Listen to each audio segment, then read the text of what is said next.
A Christmas Carol, written by Charles Dickens, and he writes it in 1843. And many of you will know the story, but in the story you have the main characters. You have Ebenezer Scrooge. He had a business partner, Jacob Marley, but Jacob had passed away 7 years earlier, and so it's just Ebenezer. Ebenezer is described as a miser, I think is perhaps how you would say it, someone who is reluctant to spend money, sometimes to the point of foregoing basic comforts and necessities in order to hoard money or other possessions. In the original book, then there's a clerk. His name is Bob Cratchit. Bob is overworked, he's underpaid, but somehow still has a great attitude in all of these things. And Ebenezer very reluctantly allows him to have off Christmas Day, but just Christmas Day. That night, so this will be Christmas Eve, Ebenezer Scrooge is visited by three ghosts. The ghost of Christmas past. This ghost takes him to his boyhood. He actually, some parts of his, it was more innocent. Some parts were very lonely. He spent most of his time growing up in a boarding school, but there were some good people in his life who loved him. He had a sister. He had an employer who treated him like a son. And he did have a fiancée, but the fiancée left him when she realized that he would always love money more than he would ever love her. Then you have the ghost of Christmas present. They visit Scrooge's nephew. They're having a lovely Christmas party. And then they go over and they visit Bob Cratchit's family. And notably the character is Tiny Tim, who's not crippled, he's ill. And if he doesn't receive medicine or treatment, he will probably pass away within the next couple weeks. Then you have the ghost of Christmas yet to come. They go to a funeral of some businessman who's been very disliked. The only people who attend are other local businessmen, but they only agree to show up if there's a free lunch. Otherwise, they refuse to attend. And it's Scrooge's funeral. His charwoman, I don't know what role that is, his laundress and his undertaker all steal his possessions and sell them. Nobody mourns at the funeral, but then they go over to another funeral where you see Bob and his wife weep over the death of Tiny Tim. The ghost then shows him a neglected grave, and the tombstone bears the name Ebenezer Scrooge. And Scrooge begs for an opportunity to change his ways. Scrooge awakens on Christmas morning a changed man. He makes a large donation to the charity he had rejected the previous day. He anonymously sends a large turkey to the Cratchit home for Christmas dinner, and he spends the afternoon with his nephew enjoying a Christmas party. The following day, he gives Cratchit an increase in pay, becomes a father figure to Tiny Tim, and from then on, Scrooge treats every person with kindness and generosity and compassion, embodying the spirit of Christmas. It was interesting because in reading up on this a little bit, when he wrote this, Christmas really wasn't the big holiday that it is today. Some of our traditions were still being formed during that time. His book, A Christmas Carol, is attributed really with popularizing the phrase Merry Christmas. It wasn't really a common one. That gets tracked back to this book.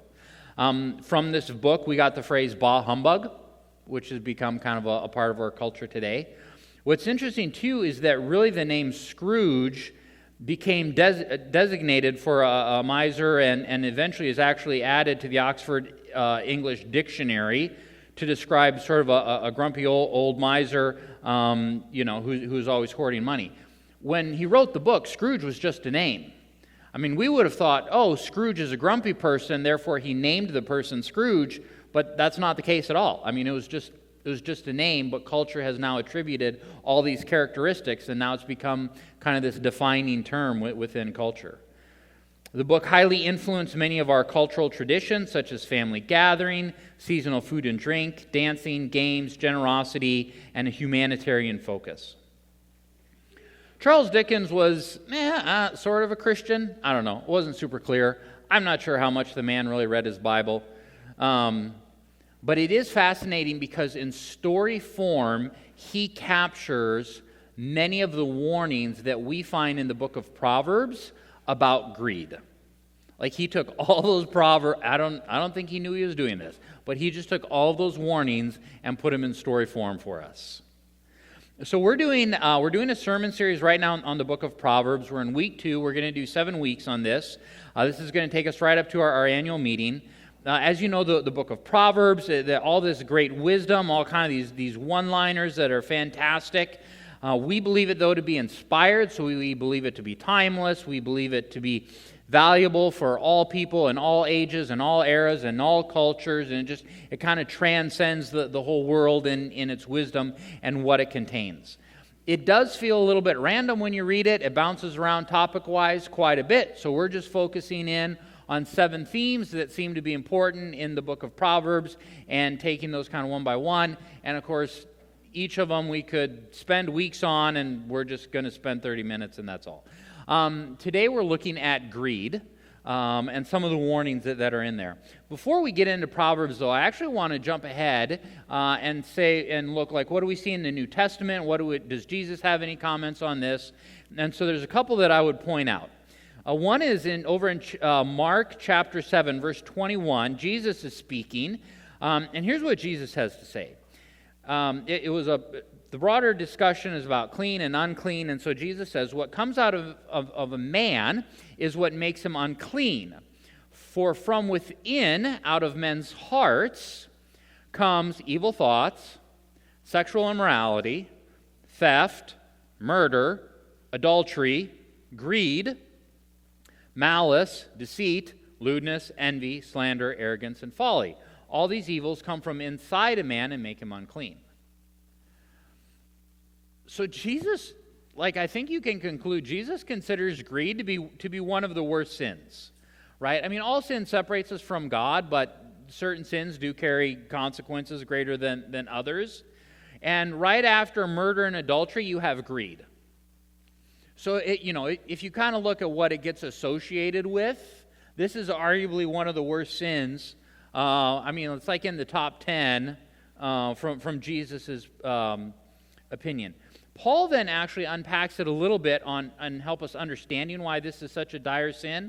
In Colossians 3, verse 5, put to death, therefore, what is earthly in you: sexual immorality, impurity, passions, evil desires, and covetousness. Depending on which translation, it's either going to read greed or covetousness. This one's ESV, so they went with covetousness, but I could have picked some of those easier to say. Covetousness, which is idolatry. So Paul takes greed, I'm going to stick with that word because it's easier. Paul takes greed and he says basically this is a form of idolatry. And we talked about this last week as well too, with pride being a form of idolatry. Because with idolatry, I worship something or someone else other than God or before God, and so there is something else from which I am pulling identity and hope and inspiration, and there's something else other than God that I am ascribing glory and honor and allegiance and dedication and obedience. In idolatry, I am placing something before God, I'm placing something above God, and I am receiving my hope and my inspiration from something other than God, and greed checks off all of those boxes. The grammar people who understand Greek, when they look at this word for greed, they will tell you that it's associated with covetousness, with dishonest or unjust gain, with always wanting more, with excessive longing for food or wealth, hungry for power, forge ahead at the expense of others, and all of this, of course, being opposite to contentment. And so really greed encompasses not just money, but it can encompass power, it can encompass food, it can encompass status, and just this attitude that I am willing to do whatever it takes to get more of it, regardless of what it costs those around me. A couple terms that are helpful as we continue to unpack this a little bit. And we see a couple of these, at least some terms we are going to see in the book of Proverbs. But so you have greed, so that is where you're hungry for more, you're pursuing more, you're seeking more. But also there's warnings on being stingy. So stingy is a little bit different. It's not so much that pursuit of more, but it's whatever I have, I hold with a closed fist. I hold with a tight fist. I'm reluctant to share. I'm reluctant to be generous, right? So kind of a nuance different there. Greed, I'm very active in pursuing. Stingy, whatever it is, I just I cling to it, and I don't let go. Another definition that I think is helpful, which, whatever, I got from, I don't know, online somewhere, not out of the Bible. But it is helpful in separating out this, and that is, what is the difference between frugal and cheap? Frugal being the idea that that's how you choose to live for yourself, right? So if a person says, you know what, I'm just going to buy like the cheapest tennis shoes I can find because I'm frugal, okay, that's fine. But cheap is in how you deal with others. So if I'm responsible to buy tennis shoes for my wife or for my kids, cheap says, okay, even though I could afford something that's reasonable, I choose to spend the least amount of money just because I refuse to part with the money, right? So frugal is a position of how I deal with myself, but cheap then is a position of how I deal with others. The other thing, too, that comes into this that I do think is important is the difference between personality and character. The definitions that I work with on this is that personality is how you are hardwired. And this is actually a neutral position, but this is how you're wired when you were born. And the older you get, just the more that you move into personality. But it is character, then, that takes your personality and determines whether or not that's a good thing or a bad thing. So to use money as an example, personality says, you know what, I just have a really hard time spending money. Okay, that's kind of how you're wired, that's fine. But character says, I have a hard time spending money, and so I become cheap, I become greedy, I refuse to let anyone else have it, versus character that says, yes, I have a hard time spending money, but I have learned and embraced the wisdom of kind of good generosity. I can still understand how to be generous with others. I can understand that money doesn't control me and that it isn't my idol and that kind of thing. And so as you kind of personally wrestle with this, sometimes it's helpful to understand, okay, what is my personality? You know, how did God make me? This is just the hard wiring, which is a neutral position. But what is my character in how I approach and I understand money, power, influence, all of these other things. So as sometimes if we can just kind of help understand some of those terms, it helps us sort through this in the future. In looking in the book of Proverbs, lots of warnings about greed. A couple subtle differences. There were some that were focused on greed and very much associated with like lust, with just this continual hunger for more. Proverbs 11:6. The treacherous are taken captive by their lust. Kind of this internal prison. Proverbs 22, whoever oppresses the poor to increase his own wealth or gives to the rich will only come to poverty. Proverbs 1 verse 19, such are the ways of everyone who is greedy for unjust gain. It takes away the life of his possessors. John Rockefeller lived from 1839 to 1937, and he had a phenomenal impact on U.S. economy. So in 1870, he founded a company called the Standard Oil Company, and it sounds like there were all these oil refineries in the Ohio area, and he was good, and he was ruthless, and he would find the most efficient ones, and he'd buy them up and make them part of his empire. And then he just started with the worst ones, and he just continued to expand that. And he was really good. By 1900, Standard Oil controlled 90% of the nation's oil and kerosene.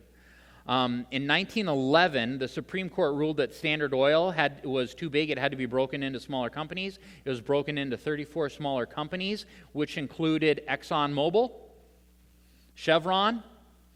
I mean, these are the small breakoffs of his company. It was absolutely amazing. When he died, his estimated net worth was $1.4 billion, so that's 1937, and it's estimated that his personal wealth was 1.5% of the nation's GDP. And in fact, a few years earlier, it was actually estimated that his personal wealth was 3% of the nation's GDP. Meaning that by those standards, he is the wealthiest person who has ever existed in America. And there's this famous thing where he was asked, how much money is enough? And he said, just a little bit more.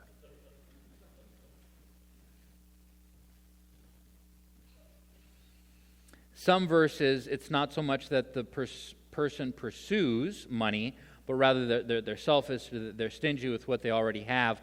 Proverbs 28, a stingy man hastens after wealth and does not know that poverty will come upon him. Proverbs 11, verse 24, another withholds what he should give and only suffers want. There's a fascinating irony there, right? Because they're probably withholding, thinking that that's going to give them peace or fulfillment. And they withhold, and yet they only suffer want. Second part then, the people curse him who holds back grain. So Rockefeller, again, coming back to him, it's kind of interesting. He spent his last 40 years of his life shaping and defining how we understand philanthropy today. He and I think he actually worked with Carnegie quite a bit on this, but they would establish foundations, and then these foundations would be centers of giving towards different areas. So he gave heavily to medicine, he gave heavily to education, he gave heavily to scientific research, started up a couple educational institutions. This was written, he was a devout Northern Baptist, supported many church-based institutions, adhered to total abstinence from alcohol and tobacco throughout his life. For advice, he relied closely on his wife. They had 4 daughters and a son. He was a faithful congregant at the Erie Street Baptist Mission Church, where he taught Sunday school, served as a trustee and clerk, and occasionally as the janitor. Religion was a guiding force throughout his life, and he believed it to be the source of his success. So, probably a complicated figure, probably lots of opinions on this guy, whether he drove you out of business or whether or not he cleaned your church. I don't know. Probably lots going on there. But it is interesting, though, because if you look at just his business dealings, he appears greedy. But if you look at his philanthropy, he appears to be incredibly generous in thinking how to do that well. There were a few verses that just spoke to the dangers of wealth. Proverbs 20, an inheritance gained hastily in the beginning will not be blessed in the end. Probably some fascinating research on lottery winners there. Never been a problem, personal problem. Proverbs 23, do not toil to acquire wealth, be discerning enough to desist. When your eyes light on it, it is gone. For suddenly it sprouts wings, flies like an eagle toward heaven. And this idea just that it's very difficult to hold on to wealth, especially when it crosses generations. I think that the sort of the average or that the best is that wealth will last about 3 generations and that's it. It's pretty hard for wealth to make it past 3 generations. And Jesus gives us warnings. In Matthew 16, Jesus told his disciples, if anyone would come after me, let him deny himself, take up his cross, and follow me. For whoever would save his life will lose it, but whoever loses his life for my sake will find it. For what will it profit a man if he gains the whole world and forfeits his soul? Contrasting a temporary win for an eternal loss. Some Proverbs talk about how greed ruins your life, notably your relationships with other people. Proverbs 15, whoever is greedy for unjust gain troubles his own household. Proverbs 28, a greedy man stirs up strife. And in the story, A Christmas Carol, I mean, he really does nail this because, Scrooge is greedy, he is and stingy, and it ruins all of his earthly relationships, and it ruins his household, but in the end, and in that, it results in the neglected grave, right? Before he changes path, there's this neglected grave. So this is a grave that no one visits, this is a grave that no one cares about, this is obviously a person that no one loves, and so then you have this neglected grave. It was interesting, though, to reflect on these verses on how greed can impact those around you. And I realized that when it comes to being greedy, when it comes to being stingy, we all know. Like, we all know. There are some sins that you can hide forever. And then at your funeral or when you're getting arrested, we're all like, oh, I'm so shocked. And we all look at one another and we're like, I had no idea. Did you have any idea? And we're like, I had no idea. But when it comes to being greedy and stingy, we all know. We all know exactly where you're at. We know your value. You guys have known each other for years. I could take any one of you and pass out a survey and say, on a scale of 1 to 100, how greedy and stingy are they? And you would all give me the same number, 82. Bumps up to 90 on a Sunday. We're not sure why, right? Like, it's amazing because the greedy and the stingy thing so drastically impacts relationships around you. We are all very aware. Maybe we don't know how much you make, but we know your values around money. Like, we just interact enough for that. You can't hide on this one. Being greedy or stingy or cheap, even though it is a sin of the heart, it's something that we all see very clearly in you and in your life. And I think that's why it does have the power to ruin relationships around us, impacts all of us. The antidote for greed or stingy or cheap is actually not generosity. Generosity is the fruit, it's not the solution. The solution, the antidote for this is actually understanding the gospel. Greedy people don't understand the gospel. Stingy people do not understand the gospel. Cheap people do not understand the gospel. And part of that is understanding mercy and grace and how they're a little bit different. Mercy is that you and I deserve hell. We deserve it. We earned it. That is what we are entitled to. But God saves us. He offers us salvation. So we do not get the punishment that we deserve. He gives us mercy. But in a sense, mercy really says your debt has been paid, and so you kind of get reset to zero. But then it is grace, and kind of I don't know if you'd call it an acronym, grace, God's riches at Christ's expense. Grace, God took us from zero, and He gives us treasure, and He gives us heaven, and He gives us eternity, and He gives us fellowship, and He gives us identity, and He gives us sonship, and He gives us family, and He gives us community, where we had nothing, and He gave us everything, right? Mercy keeps us out of hell, but grace ushers us into heaven. And I think it is impossible to understand mercy and grace and remain a greedy person. Pretty sure Jesus even had a proverb about that. Like, the more we understand what we were saved from, and the more what we understand what we were gifted, it just cannot leave you a greedy, selfish person because of the generosity that was shown to us. Along those same lines, the role of worship in changing this. One author wrote this, and this is so good. Greed is a belief and a worship issue. You believed and worshiped your way into greed. You must now believe and worship your way out of it. You believed and worshiped your way into greed. You must now believe and worship your way out of it. It's not just that greed makes you a Mr. Scrooge. It's that greed shows you are walking away from Jesus, the wisdom of God.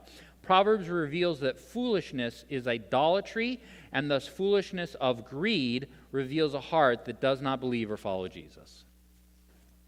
If you struggle with being greedy or any of these other things, one of the key ways that you get out of it, in addition to understanding in the mind grace and mercy, but the heart transformation, is that you worship your way out of it. I think the other thing, too, that's helpful in combating greed and these things is actually a good understanding of rewards. Matthew 10:40, Jesus is talking, and he says this. He says, whoever receives you receives me. Whoever receives me receives him who sent me. The one who receives a prophet because he is a prophet will receive a prophet's reward. Kind of an interesting comment. And the one who receives a righteous person, because he is a righteous person, will receive a righteous person's reward. And whoever gives one of these little ones even a cup of cold water because he is a disciple, truly I say to you, he will by no means lose his reward. Okay, so this is kind of a key verse. There's a couple other passages that kind of seem to hint at this. And so I have this idea that I firmly believe, kind of based on this. I don't know, some people may agree or disagree. That's fine. But just kind of explain that, so I'm going to use Zach and his mission trip as an example. All right. So Zach did this thing on Utah, right? Did some good stuff. Great, fantastic. I believe that stuff like that has the power to impact and change Zach. But I also believe that somehow because of this, there is some kind of spiritual heavenly award that awaits Zach because he did what God called him to do. And what that looks like, I have no idea, right? Jesus mentions crowns and rewards. What those are, your guess is as good as mine, all righty? But it gets named a lot. So the trip changed Zach here on earth, and something in the heavenly spaces now waits for Zach because of his obedience. Based on this Matthew 10 passage and other passages, it's my belief that for those of you who financially supported Zach or prayed for him in this, that you also were changed here on earth, but in some capacity, you now get to share in his reward.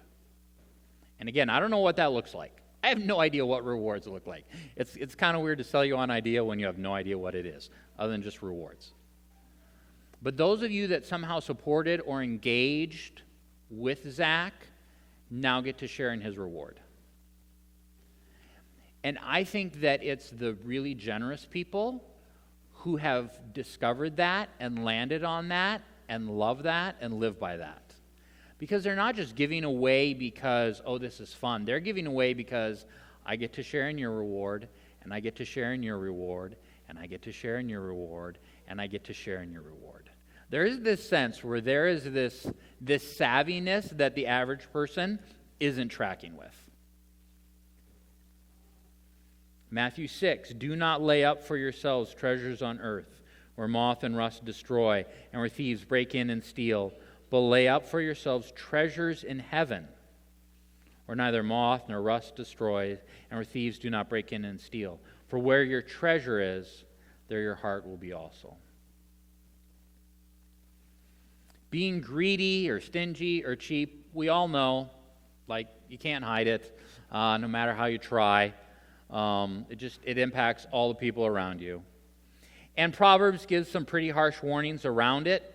Jesus gives some harsh warnings. Paul gives some harsh warnings. It does have the potential to become an idol in your life and distract you from true worship of God, which is why we have to be so careful of that. And just as Christians, we cannot tolerate idols in our life.